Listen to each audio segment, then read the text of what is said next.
సత్య, నీకు బెయిల్ రాకపోతే నేనే జైలుకొచ్చేవాడిని. ఎలారా?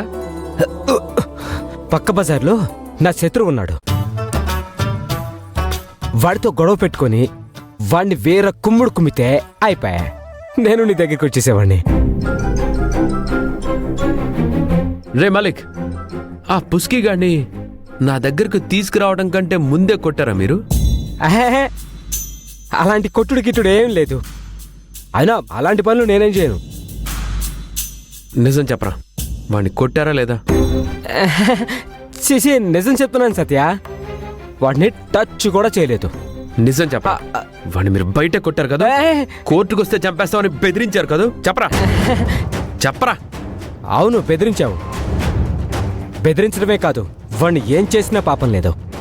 వదిలేరా మల్లిక్, ఇక్కడ నుంచి పుస్కినేవి అనొద్దు. సరే వదిలేద్దాం, నువ్వు చెప్పినట్టే చేద్దాం. కానీ లాస్ట్ ఛాన్స్ మాత్రం ఒక్కటి తీసుకుంటాను సత్య. వాణ్ణి కాలు కదలకుండా చేసి వీల్ చైర్లో కూర్చోబెడతాను. చూడు మలిక్, తప్పు వాడిదే కాదు, రూపది కూడా ఉంది. దీనంతటికీ కారణం మంజు మేడం. సత్య, మంజు చేసింది కరెక్ట్ కాదు. కోర్టులో నీకు వ్యతిరేకంగా సాక్ష్యం చెప్పింది, అది నాకు నచ్చలేదు. నువ్వు మాత్రం తనతో చాలా జాగ్రత్తగా ఉండాలి సత్య.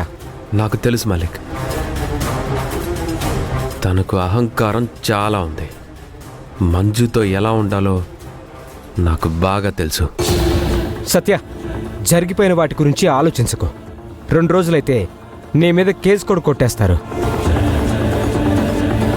అన్నట్టు ఇంకో విషయం, మహానందన్న పార్టీ పని మీద ఢిల్లీకి వెళ్ళారు.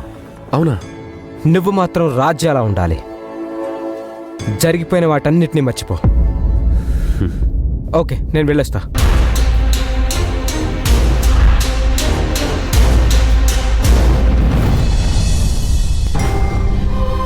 నీకో విషయం తెలుసా వదినా? భర్తను అరెస్ట్ చేయించిన భార్య